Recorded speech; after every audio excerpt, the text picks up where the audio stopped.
I have never been touched, she whispered, and the Mafia boss, worth $3 billion and known for taking whatever he wanted, leaned so close his lips brushed her ear as he said, "Then let me be your first, your only.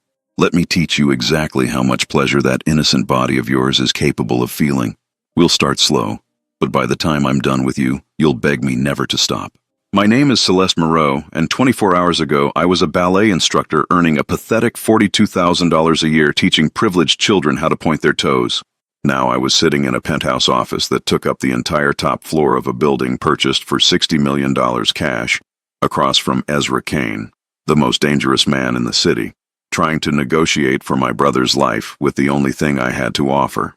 Myself. Lucas had been catastrophically stupid, gambled away money he didn't have at one of Kane's underground establishments, borrowed $250,000 thinking he could win it back. He lost everything, and now Kane owned him, owned the debt, owned the consequences. I'd walked into this office wearing a cheap dress from a discount store, carrying nothing but desperation and determination, prepared to offer whatever it took to save my idiot brother's life. I expected Kane to laugh, to have security throw me out, to dismiss me as irrelevant. Instead, he looked at me with eyes so dark they seemed to absorb light, and asked in a voice that made my stomach flip, "What exactly are you offering, Miss Moreau? Be specific. I like clarity in my transactions. Whatever you want." I'd forced the words out, trying to sound confident instead of terrified. "In exchange for my brother's debt, I'll work for you. Do whatever you need. Just don't hurt him. Whatever I want." He'd repeated slowly, standing from behind a desk that probably cost more than my yearly salary. "That's a dangerous offer to make to a man like me. Do you have any idea what I might want from a woman who walks into my office looking like you do?" The way his gaze traveled over me made heat pool in places I'd never felt heat before. I can imagine. I held my ground even though my pulse was racing. "And I'm prepared for it. Are you?" He moved around the desk with predatory grace that made me think of panthers hunting prey. "Because I don't think you have any idea what you're actually offering, what I could demand, what I might take." He stopped directly in front of me, close enough that I had to tilt my head back to maintain eye contact. He was at least 6'3", built like someone who didn't just own gyms but actually dominated them, wearing a suit that probably cost $15,000. Everything about him screamed power, money, danger, sex. "Try me," I said, surprising myself with the challenge in my voice. Something flashed in his eyes. Interest, hunger. "Your brother owes me $250,000. With interest and penalties accrued, that's now $400,000. He said it casually, like $400,000 was pocket change. "You teach ballet for what? $42,000 a year? It would take you approximately 9 years to pay that back working at that rate. Are you prepared to commit 9 years of your life to clearing his debt?" "Yes." I didn't hesitate. "Even if those 9 years involve doing things you've never done before." He stepped closer, eliminating what little space remained between us. "Things you've probably never even thought about." My breath caught. "I told you, whatever you want. What if what I want is you?" His voice dropped to something dark and rough. "Not your service, not your work. You, in my bed, learning exactly what your body is capable of when properly educated." I should have been horrified, should have run, should have slapped him and reported him and gotten as far away as possible. Instead, I felt heat flood through me in ways I'd never experienced. "I need you to understand something first." I forced myself to maintain eye contact. "I've dedicated my entire life to ballet, to teaching, to perfection in movement and form. I haven't had time for relationships, for dating, for any of what you're implying. So if that's what you're expecting, you should know I have zero experience with any of it." The intensity in his gaze shifted, sharpened. "You're telling me you're completely innocent?" He said it like he didn't quite believe it. "At 24, you've never..." "Never," I confirmed, feeling my face heat. "Not even close." "Fascinating." His hand came up to cup my jaw, thumb brushing my lower lip in a touch that sent electricity through my entire body. "So when I said I wanted to educate you, you took that literally, because you genuinely have no experience to draw from." "Yes." My voice came out breathless. "Then let me make you a counteroffer, Celeste." His thumb traced my lip again, and I fought not to gasp. Forget the 9 years of work. Forget traditional service. Instead, let me teach you everything. Every pleasure your body is capable of experiencing. Every sensation you've denied yourself in pursuit of professional perfection. Let me be your first, your only, your teacher in all things physical. And in exchange, your brother's debt disappears completely. You're offering to forgive $400,000 to, I couldn't finish. To corrupt you, he supplied. To ruin you for anyone else? To make sure that every time you think about pleasure for the rest of your life, you think about me? Yes, that's exactly what I'm offering. That's insane. Completely. He agreed. But we're both adults. You walked in here prepared to offer yourself. I'm simply defining the terms. So what do you say? Do you want to spend 9 years working off a debt? Or do you want to spend a few months learning exactly what your body has been missing while I erase that debt entirely? His hand slid from my jaw down my throat, fingers resting over my racing pulse. Your heart is racing, he observed. Fear or excitement? I don't know. I admitted. Then let's find out. He leaned down until his mouth was barely an inch from mine. Let me kiss you. Right now. Just a kiss. And then you can decide if you're brave enough for everything else I'm offering. I should have said no. Should have demanded more time. Should have protected myself from making decisions based on attraction instead of logic. Yes, I whispered instead. Kiss me. His mouth came down on mine and my entire world exploded. He didn't just kiss me. He consumed me. His lips moved against mine with practiced expertise, coaxing them open. When his tongue touched mine, I gasped, and he used the opportunity to deepen the kiss until I forgot where I was, who I was. Everything except the feeling of his mouth destroying every defense I'd ever built. When he finally pulled back, we were both breathing hard. That, he said roughly, was just a kiss. Imagine what everything else will feel like. This is a mistake, I said weakly. The best kind. His hand slid down my back, pulling me flush against him. So do we have a deal, Celeste? Do you trust me enough to teach you? To show you pleasures you've never imagined? To make you mine in every way that matters? I looked into those dark, dangerous eyes and made the most reckless decision of my life. Yes, I said. We have a deal. That's when he'd smiled, dark, satisfied, absolutely predatory, and whispered against my ear those words that would haunt me. Good, then let's start slow. My name is Celeste Moreau, and 24 hours ago I was a ballet instructor earning $42,000 a year teaching privileged children how to point their toes. Now I was sitting across from Ezra Kane, the man who controlled half the city's underground operations and personally held assets worth over $3 billion, trying to negotiate for my brother's life. Lucas had been stupid, gambled away money he didn't have, borrowed $250,000 from Kane's organization thinking he could win it back. He couldn't. And now Kane owned him. Owned us both, technically, since I'd walked into his penthouse office, the one that took up the entire top floor of a building he'd purchased for $60 million cash, and offered myself as collateral. I expected him to laugh, to throw me out, to have his security escort me from the building. Instead, he'd studied me with eyes so dark they looked black in certain light, and said, "Tell me, Miss Moreau, what exactly are you offering? Whatever you want." I'd tried to sound brave, confident, like I hadn't been shaking since the elevator doors opened. In exchange for my brother's debt, I'll work for you. Do whatever you need. Just don't hurt him. Whatever I want. He'd repeated slowly, standing from behind his desk.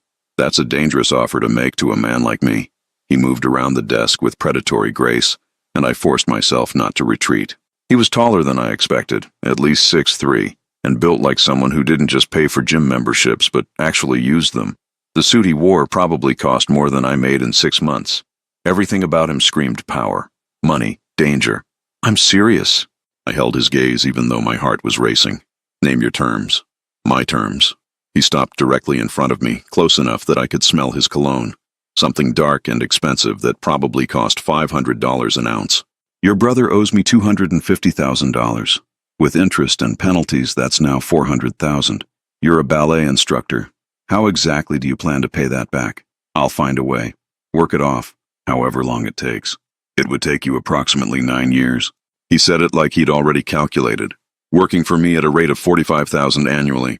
Are you prepared to commit 9 years of your life to clearing your brother's debt? Yes. I didn't hesitate. Something flickered in his expression. Surprise? Interest? What if I wanted something else? His voice dropped lower. Something more immediate than 9 years of service. My breath caught. I knew what he was implying. Had expected it, honestly. Men like Ezra Kane didn't get to where they were by being gentle or ethical. I told you, whatever you want. I tried to sound steady. But I need you to know something first. What? I felt heat rise in my face. I've dedicated my entire life to ballet, to teaching. I haven't had time for relationships or anything else. So if that's what you're expecting, you should know I have no experience with any of it. That's when I'd said it, when he'd leaned closer, invading my space, making me feel both terrified and strangely electric. And he'd whispered those words that made my stomach flip. Let's start slow. Now, 6 hours later, I was in the guest room of his penthouse, a space larger than my entire apartment, decorated with furniture that probably cost more than my yearly salary, trying to process what I'd agreed to. The door opened without knocking. Ezra walked in carrying bags from stores I recognized from window shopping but could never afford to actually enter. The clothes you're wearing are from discount stores. He said it matter-of-factly, not meanly. If you're going to be seen with me, you need to look the part. These are more appropriate. He set the bags on the bed. I peeked inside and felt my stomach drop. Designer labels. The kind of clothes that came with 4-figure price tags. I can't accept these. I protested. This is too much. It's necessary. He moved closer, and I fought the urge to step back. Tomorrow night, you're accompanying me to a charity gala. Everyone who matters in this city will be there. You'll be introduced as my companion, which means you need to look like you belong at my side. Your companion, I repeated. Is that what I am? For now. His eyes held mine.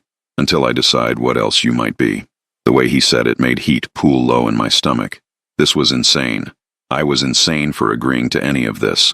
I need to understand the terms, I said, trying to sound businesslike. What exactly do you expect from me? Accompany me to events. Be charming, intelligent, poised. He listed off like he was describing a job requirement. Look beautiful on my arm. Make people believe you want to be there. That's it. I was suspicious. Just show up and look pretty. For now. He stepped closer, eliminating the space between us. I could feel the heat radiating from his body. But Celeste, let's be honest about what this is. You offered me whatever I want, and what I want isn't just an accessory for social events. Then what do you want? His hand came up to my face, fingers barely touching my jaw but sending electricity through my entire system. I want to see if that innocence you claim is real or an act. His thumb traced my lower lip and my breath stuttered. I want to know what sounds you make when someone finally touches you properly. I want to be the one who teaches you exactly how much pleasure your body is capable of feeling. I should have been terrified. Should have run. Should have told him absolutely not. Instead, I heard myself whisper, and my brother's debt will be forgiven. Completely. His voice was rough. The moment you're truly mine. Not just pretending for appearances, but actually mine. When you stop fighting this pull between us and admit you want this as much as I do. I don't want this. I lied. I'm here because I have no choice. Liar. He said it softly, almost affectionately. Your pulse is racing. You're breathing harder. Your pupils are dilated. Your body knows what it wants, even if you won't admit it yet. You're arrogant. I'm observant. He stepped back, giving me space I didn't actually want. Get some rest. Tomorrow will be demanding. The gala starts at 8. Stylists will be here at noon to prepare you. He left before I could respond, and I collapsed on the bed that probably cost $20,000, trying to process what I'd gotten myself into. If you're hooked on this story already, don't forget to like this video right now. Drop a comment telling me if Celeste should run or see where this dangerous game leads. Make sure you subscribe so you don't miss what happens at that gala. Hit that notification bell. The next day was surreal. Stylists descended on the penthouse at exactly noon, transforming the living room into a temporary salon. Hair, makeup, nails. They worked on me for hours while I sat in uncomfortable silence, feeling like a doll being prepared for display. The dress Ezra had chosen was stunning. Black silk that probably cost $15,000, fitted perfectly to my body in ways that made me self-conscious. It was elegant, but revealing enough to make a statement. Sophisticated, but undeniably sexy. When I finally looked in the mirror, I barely recognized myself. Perfect. Ezra's voice came from behind me. I turned to find him in a tuxedo that probably cost more than my car, looking like he'd stepped out of a magazine spread about powerful, dangerous men. I look ridiculous, I said, suddenly feeling like an imposter. You look stunning. He moved closer, and I saw something flash in his eyes. Hunger. Possession. And you're going to drive every man in that room absolutely insane. I thought the point was to look like I belong with you. The point is to make it clear you're mine. His hand settled on my lower back, the touch sending sparks through the thin silk. That anyone who even thinks about touching you will have to go through me first. The possessiveness should have bothered me, should have set off alarms. Instead, it made my stomach flip in ways I didn't want to examine. The gala was held at a hotel that had been purchased 2 years ago for $120 million by a consortium Ezra partially owned. The ballroom was filled with the kind of people I'd only seen in society magazines. Old money, new money, politicians, business leaders, everyone who mattered. And they all watched as Ezra walked in with me on his arm. "Smile," he said quietly. "Look like you're exactly where you want to be." I smiled, played the part. Let him introduce me as his companion to people whose net worths probably exceeded small countries' GDPs. "Celeste is a ballet instructor," he told a woman dripping in diamonds worth at least $2 million. "She has the most graceful movements I've ever seen." Watching her teach is mesmerizing. The way he said it made it sound like something intimate, like he'd spent hours watching me, like he was fascinated by every movement. It was all an act, a performance, but it felt dangerously real. 3 hours into the gala, a man approached while Ezra was speaking with a senator. He was handsome in a polished way, wearing a watch that probably cost $70,000. "You must be Ezra's new companion," he said with a smile that didn't reach his eyes. "I'm Marcus Delacroix. We have business dealings. Celeste Moreau." I shook his offered hand politely. "Tell me, Celeste, how did someone like you end up with someone like Ezra?" His tone was friendly, but his eyes were calculating. "He's not exactly known for relationships with normal people." "I'm not sure what you mean." "I mean, you don't look like the type who usually catches his attention." His gaze traveled over me in a way that made my skin crawl. "The innocent act is charming, but we both know what this really is. How much is he paying you?" "Because I'd be happy to double it." Before I could respond, Ezra was there, moving between us with controlled violence, barely leashed. "Delacroix." His voice was cold, dangerous. "I suggest you walk away before I forget we're in public. I was just making conversation." Marcus raised his hands in mock surrender. "No offense intended. You offered to buy my companion." Ezra's voice dropped lower. "That's not conversation. That's a mistake. One I won't tolerate." The tension was palpable. People were starting to notice. "Ezra," I touched his arm gently. "It's fine. Let's just—" "It's not fine." He turned to me, and the intensity in his eyes stole my breath. "Go to the car. Now. I'll deal with this, and meet you there. But, now, Celeste." It wasn't a request. I went. Mostly because the attention we were attracting was overwhelming, but also because the barely controlled rage in Ezra's expression was genuinely frightening. In the car, I waited. 20 minutes. 30. Wondering what was happening. If Ezra had actually hurt Marcus. If I'd just witnessed something that would make the news. Finally, he emerged. Slid into the car beside me. His knuckles were slightly red. "What did you do?" I asked quietly. "I made it clear that you're off limits," he said simply. "That anyone who disrespects you disrespects me, and that has consequences." "You hurt him." I made a point. He turned to face me. "Ooh. Celeste, you need to understand something. While you're with me, you're under my protection, but that also means you're marked as mine. People will test that, challenge it, and I will respond accordingly every single time." "I'm not yours," I said, but it sounded weak even to my ears. "Aren't you?" His hand came up to cup my face, thumb tracing my cheekbone. "You're wearing clothes I bought you, jewelry I selected. You're sitting in my car, going back to my home. You carry my scent on your skin from how close we've been standing all night. How are you not mine?" "Because I don't want to be." Another lie. "Then why is your heart racing?" His thumb moved to my throat, resting over my pulse. "Why are you leaning into my touch instead of pulling away? Why do you look at me like you want me to close this distance between us?" "I don't." "Liar." He leaned closer, until his lips were barely an inch from mine. "But I meant what I said last night. We'll start slow. I'm not going to take what you're not ready to give. But Celeste, when you finally admit you want this, when you ask me to touch you, I'm going to make sure your first time experiencing pleasure is so intense you'll forget your own name." He pulled back before I could respond. Before I could do something stupid like close that last inch of distance myself. The drive home was silent, charged, the air between us heavy with unspoken desire. "Before we continue, I need to ask you something. Where are you watching this story from? What country? Drop your location in the comments right now. And tell me, should Celeste give in to this attraction or keep fighting it? If you want more stories with dangerous men, innocent women, and tension so thick you can cut it with a knife, you absolutely must subscribe to this channel and hit that notification bell. Turn on all notifications so you never miss when I drop a new story. Seriously, subscribe right now, then let's get back to Celeste and Ezra. The next 2 weeks were a carefully orchestrated dance. Ezra took me to more events, more galas, Business dinners where deals worth millions of dollars were discussed casually over $800 bottles of wine. Each time he played the perfect gentleman in public, while making it devastatingly clear in private exactly what he wanted, and I was losing the battle against my own desire. It started small, the way his hand would rest on my lower back, fingers splayed possessively. How he'd lean close to speak in my ear at crowded events, his breath hot against my skin. The looks he'd give me across rooms, dark, hungry, promising things I'd never experienced, but he never pushed, never demanded. Just created this constant building tension that made me feel like I was going insane. 3 weeks in, he offered me a deal. Your brother's debt is currently at $400,000. He said one evening in his study, a room lined with first edition books worth at least $3 million collectively. I'm willing to reduce it by $50,000 for every month you stay with me, playing this role convincingly. That's still 8 months, I calculated quickly. Yes, he watched me carefully. Unless you're willing to negotiate different terms. What kind of terms? The kind where you stop pretending you don't want this. He stood, moving around his desk toward where I sat.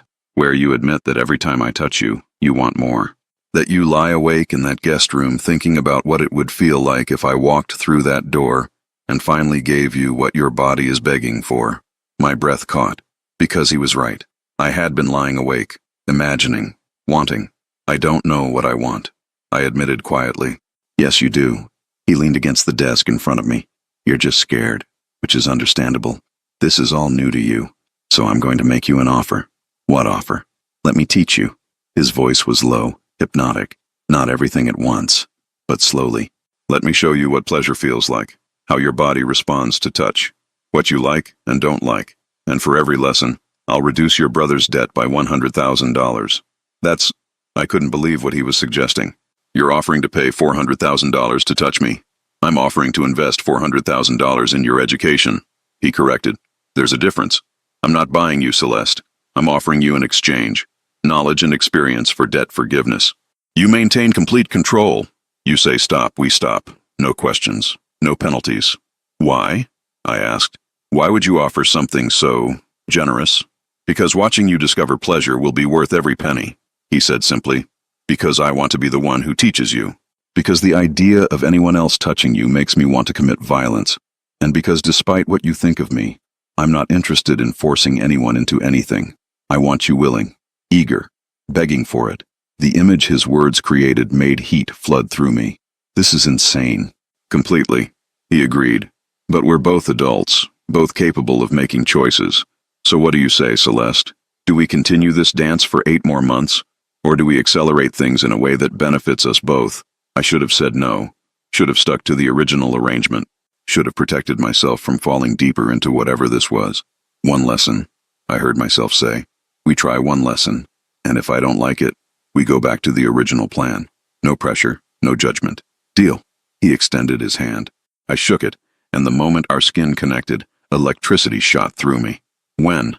I asked. Now, he said simply. If you're ready. Now? My heart started racing. Unless you want time to think about it, talk yourself out of it. Build it up in your head until you're too nervous to actually go through with it. He tilted his head.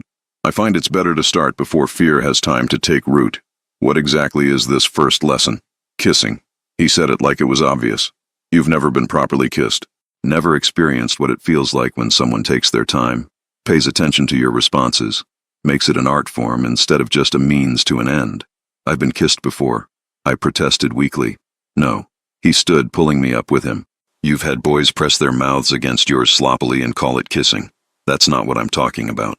I'm talking about being kissed so thoroughly that you forget where you are, who you are, everything except the feeling of my mouth on yours and how badly you want more. That's... I couldn't form words. Intimidating? He stepped closer. It should be. Because once I kiss you properly, Celeste, there's no going back. You'll know exactly what you've been missing, and you'll want everything else I'm offering. You're very confident. I'm very experienced. His hand came up to cup my face. And I've been thinking about kissing you since the moment you walked into my office 3 weeks ago looking terrified but determined.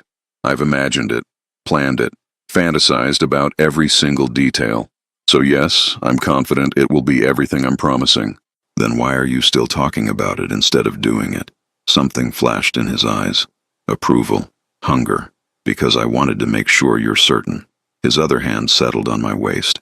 Once I start, I'm not stopping until you're breathless and desperate and completely convinced that this arrangement is exactly what you want. So tell me clearly, Celeste. Are you sure? I was making a mistake. I knew I was making a mistake, but I'd never wanted anything more in my entire life. Yes, I whispered. I'm sure. Good. He pulled me closer. Now let me show you what you've been missing. His mouth came down on mine, and my entire world tilted. He wasn't rough, wasn't aggressive. He was thorough, deliberate. His lips moved against mine with practiced expertise, coaxing them open. When his tongue touched mine, I gasped, and he used the opportunity to deepen the kiss. It was everything he'd promised and more. Overwhelming, consuming. My hands came up to grip his shirt, needing something to anchor me as he methodically destroyed every defense I had. He kissed like he did everything else, with complete control and devastating precision, reading my responses, adjusting his approach, finding exactly what made me melt against him. When he finally pulled back, we were both breathing hard. I couldn't finish the sentence, was just kissing. He finished for me, voice rough. Imagine what everything else will feel like. This is dangerous, I said weakly. Completely, he agreed. But tell me honestly, Celeste, do you want to stop? I should have said yes, should have protected myself, should have remembered this was all just a transaction. No, I admitted. I don't want to stop. Good.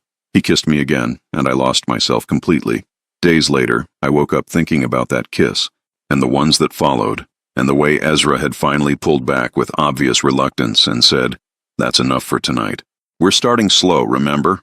If you're still hooked on Celeste and Ezra's dangerous game, drop a like right now. Let me know in the comments how far you think this will go, and make sure you're subscribed with notifications on so you don't miss what happens when the lessons continue." The second lesson happened 4 days later. We'd been at a business dinner where Ezra closed a deal worth $35 million, like it was nothing. The entire time, his hand had been on my thigh under the table, thumb drawing absent circles that made concentration impossible. Back at the penthouse, he poured himself whiskey from a bottle that cost $1,200 and turned to me. "You did well tonight," he said, very convincing. "It's getting easier," I admitted, pretending this is real. "Is it pretending?" He set down his glass. "Or are you just finally admitting what's actually happening between us?" "I don't know what's happening between us." "Then let me clarify." He moved closer. "You're becoming addicted to my touch. You think about our lessons constantly. You're disappointed when I show restraint. And you're terrified because you're starting to want this for real instead of just as a transaction. You're wrong. Then prove it," he challenged. "Walk away right now. Tell me you want to go back to the original arrangement, that you don't want another lesson, that you're not curious about what comes next." I couldn't, because he was absolutely right. "What is the next lesson?" I asked instead. "Touch," he said simply. "Learning what you like, where you're sensitive, how your body responds to different sensations." That sounds... I couldn't finish. "Intense?" He smiled slightly. "It will be. But remember the rules. You say stop, we stop. You're in complete control of how far this goes." "Where?" "Here." He gestured to the couch. "I want you comfortable, relaxed, able to focus entirely on sensation without distraction." My heart was racing as I sat down. This was insane. I was insane, but I wanted it anyway.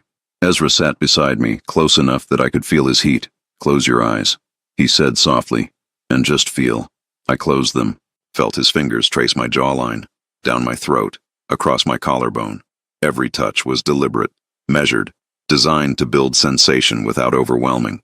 His hand moved to my shoulder, fingers skimming down my arm. When he reached my wrist, he circled it with his thumb, finding my racing pulse. "Your heart is racing," he observed. "Are you scared or excited?" "Both," I admitted. "Good." His other hand came up to my face, tilting it toward him. "Fear and excitement feel similar. The key is learning to distinguish between danger you should run from and danger you should run toward." "And you?" I opened my eyes to look at him. "Which kind of danger are you?" "Both," he said honestly. "I'm dangerous in ways you can't imagine, but I'd never hurt you. Never take more than you're willing to give. So the question is whether you're brave enough to explore just how good danger can feel." His hand moved to my waist, fingers spreading across my ribs. Through the thin fabric of my shirt, I could feel the heat of his palm. "Tell me what you feel," he said. "Electricity," I whispered. "Heat, like everywhere you touch comes alive." "That's good." His hand moved higher, stopping just below my ribs. That means your body is responding, learning, understanding that touch can be pleasurable instead of just functional. When his thumb brushed the underside of my ribs, I gasped. The sensation was intense, unexpected. Found something, he said with satisfaction. You're sensitive here. He did it again, and I couldn't suppress the sound that escaped. That's it. His voice was rough. Don't hold back. I want to hear every response, every gasp, every sound. That's how I know what you like. The lesson continued, his hands mapping my body through my clothes, finding every sensitive spot, every place that made me gasp or arch or grip his shoulders. By the time he finally pulled back, I was trembling. That's 200,000, he said, voice strained. Your brother's debt is now 200,000. This is... I couldn't form coherent thoughts. Overwhelming? He finished. It should be. We're just getting started. He stood and walked away, leaving me breathless and desperate and completely undone. The third lesson was a week later. Ezra had been busier than usual, managing a situation involving a shipment worth $8 million that had encountered problems. I'd barely seen him, which gave me time to think, to realize I was in serious trouble, because I wasn't just attracted to him anymore. I was becoming obsessed, addicted. Every moment apart felt like waiting. Every moment together felt electric. When he finally returned to the penthouse late one night, I was still awake. You're up, he said, surprised to find me in the living room. Couldn't sleep, I admitted, thinking about our lessons. He moved to pour himself another whiskey. Yes, no point lying. And? He turned to face me. Regrets? No. I stood. But I have a question. Ask. Why are you being so patient? I moved closer. You could have demanded more, pushed harder. You have all the power here. So why the restraint? Because forcing you would be meaningless. He set down his glass. I don't want your compliance. I want your surrender. I want you to choose this. Beg for this. Want this so badly you can't think straight. That requires patience. What if I said I'm ready for the next lesson? The words came out before I could stop them. Right now? His eyes darkened. Are you? Yes. I closed the distance between us. Teach me. What happened next made everything before pale in comparison. His mouth was on mine instantly. No hesitation. This kiss was different, hungrier, more demanding. His hands pulled me against him, and I could feel every hard plane of his body against mine. He lifted me easily, carrying me to the couch.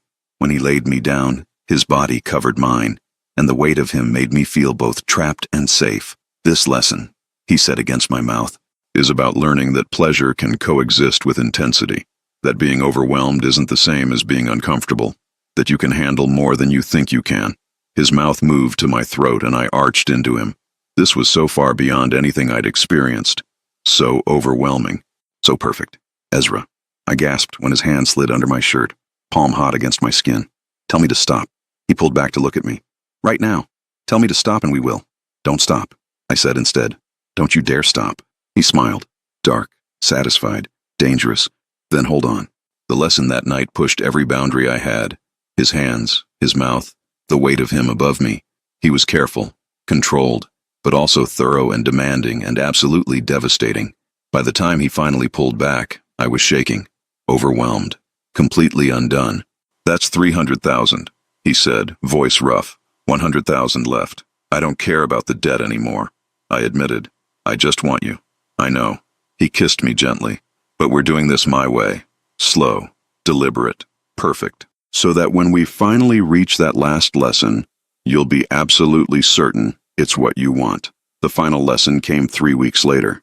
3 weeks of careful escalation, of learning my body, of building anticipation until I was desperate. That night, everything changed. Ezra had been different all day, more intense, more focused, like he knew tonight was significant. Your brother's debt, he said that evening, is now $100,000. One more lesson and it's forgiven completely. And then what? I asked. Then you're free, he said simply. Free to stay or go. Free to make choices without the debt hanging over you. Free to decide if what's between us is real or just circumstance. What if I already know? Then tell me. He moved closer. What do you know, Celeste? That I'm falling for you. I admitted. That this stopped being about the debt weeks ago. That I want you not because I have to, but because I genuinely want you. Is that what you wanted to hear? Yes. He pulled me against him. Because I'm completely obsessed with you. Have been since you walked into my office willing to trade yourself for your brother's safety. You're brave and beautiful and infuriating, and I can't imagine letting you go. Then don't, I said. Keep me. Gladly. He kissed me. But first, let's finish what we started. That final lesson was everything. Intense.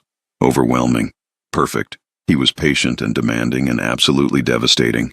And when it was finally over, we lay tangled together, both breathing hard. The debt is cleared, he said quietly. Your brother is free. You're free.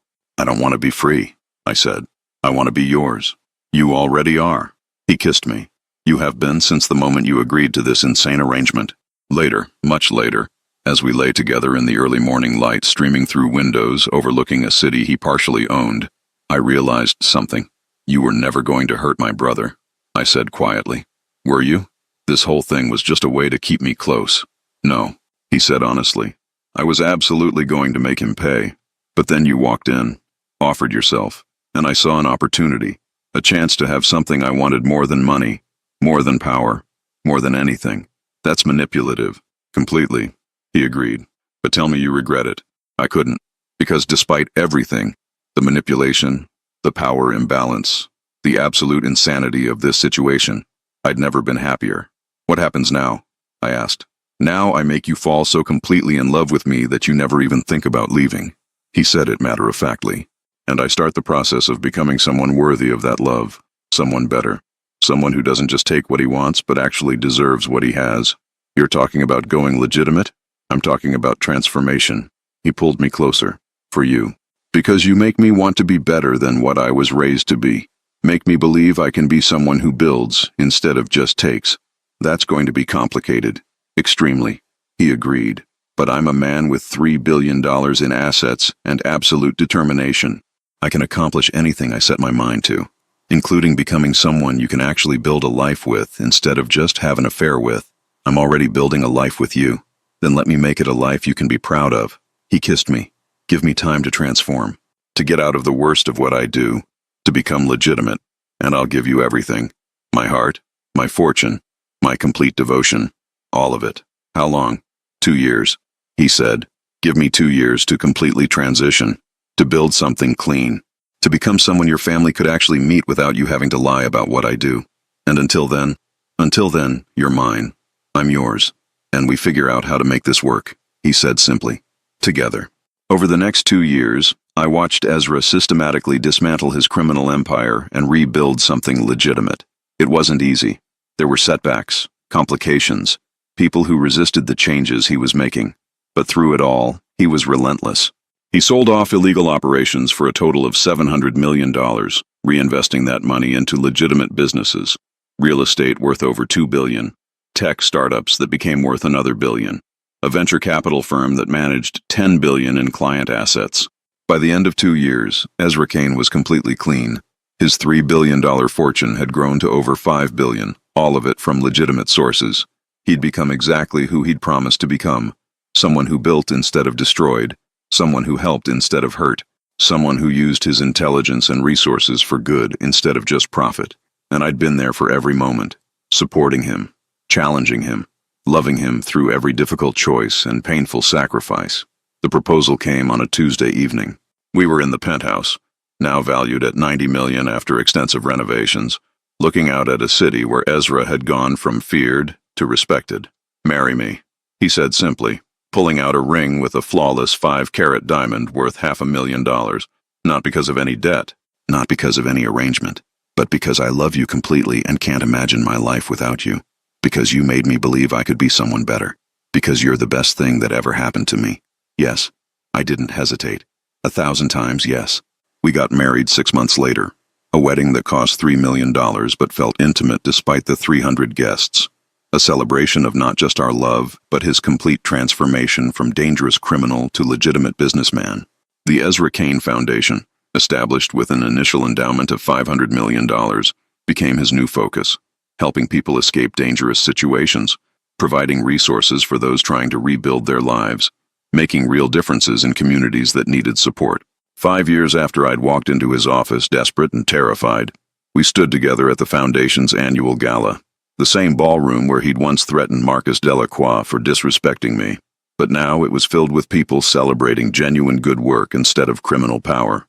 You did it, I said, watching him accept an award for philanthropy. became exactly who you wanted to be. We did it, he corrected, pulling me close.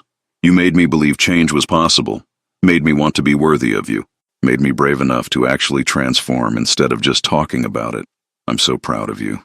I touched his face, of who you've become, of everything you've built. I'm proud of us. He kissed me softly, for taking an insane arrangement and turning it into something real, something beautiful, something worth everything we risked to build it. 10 years after that first desperate negotiation in his office, we had 2 children, a daughter who was already showing signs of inheriting my love for ballet, and a son who had Ezra's analytical mind and determination. We'd built a life that was everything I'd never dared to dream, wealth beyond imagination. Ezra's legitimate fortune now exceeded $8 billion. But more importantly, we'd built something genuine, real, based on love and transformation and absolute devotion. Tell them the story, our daughter asked one evening, about how you met Daddy. I looked at Ezra and we shared a smile. I went to your father's office to save my brother, I said carefully, editing for young ears, and I offered to work for him in exchange for clearing a debt. And Daddy fell in love with you? She asked, completely. Ezra pulled me close. The moment your mother walked into my office looking terrified but determined, I knew my life was about to change. I just didn't know how completely. Because you became good? Our son asked. Mama says you used to make mistakes, but you fixed them. I did, Ezra said honestly. I made a lot of mistakes, but your mother made me want to be better, made me believe I could change, and I spent 2 years proving to her that I could become someone worthy of her love. And now you help people, our daughter said proudly. Like Mama wanted. Exactly like Mama wanted. Ezra looked at me with so much love it took my breath away. Because she taught me that who you become matters more than who you were. That change is possible if you want it badly enough. And I wanted it. Wanted her. Wanted this life. Badly enough to transform completely. That night, after the children were asleep, we stood on our balcony overlooking the city. The same view we'd had that first night when I'd agreed to his insane proposal. Do you ever regret it? I asked. Walking away from all that power, that control, everything you were raised to value? Never, he said without hesitation. I regret not having the courage to leave sooner. But the actual transformation? Never. This life is better. Being legitimate. Being with you. Being someone I can actually respect when I look in the mirror. This is everything I wanted but didn't think I deserved. You always deserved it. I turned in his arms. You just needed to believe it, and to do the work to become who you were meant to be. You made me believe. He kissed me. That first day, when you walked into my office offering yourself for your brother's debt, I saw courage, determination, someone who valued family over safety. And I wanted that, wanted to be someone worthy of that kind of love. And you became that someone, I said, through hard work and sacrifice and absolute determination. You proved that people can fundamentally change, that redemption isn't just a concept but a reality you can live, because you demanded it. He said, you refused to let me make excuses, refused to accept less than complete transformation. You held me to the highest standard and then supported me in reaching it. That's love, Celeste. Real transformative love. And standing there 10 years after that desperate gamble, I knew something absolutely. That walk into Ezra Kane's office, terrified, desperate, willing to trade myself for my brother's safety, had been the best decision of my life. Not because it was safe, not because it was smart, but because it led to this, to him, to us, to a love built on intensity and transformation and absolute devotion. Ezra had been dangerous, powerful, someone I should have run from, but he'd also been someone capable of extraordinary change when given the right motivation, someone who could become better than what he was raised to be, someone who proved that redemption was real, and somehow, impossibly, I'd become that motivation, all because I'd never been touched, and he'd promised to start slow. All because he'd kept that promise, teaching me pleasure while I taught him ethics, building desire while we built something legitimate, creating intensity while crafting transformation, all because sometimes the most dangerous gambles lead to the most beautiful outcomes. If you made it to the end of Celeste and Ezra's intense journey from desperate arrangement to real love and complete transformation, smash that like button right now. Tell me in the comments, was this the hottest, most intense story yet? Would you have taken that gamble? Could you resist a man like Ezra? Then you need to subscribe to this channel immediately. Hit that notification bell and turn on all notifications so you never miss another story with dangerous billionaires, innocent women, dark romance, and tension that will leave you breathless and wanting more. Thank you so much for watching, and I'll see you in the next story. Don't forget, like, comment, subscribe, and turn on that bell. See you soon.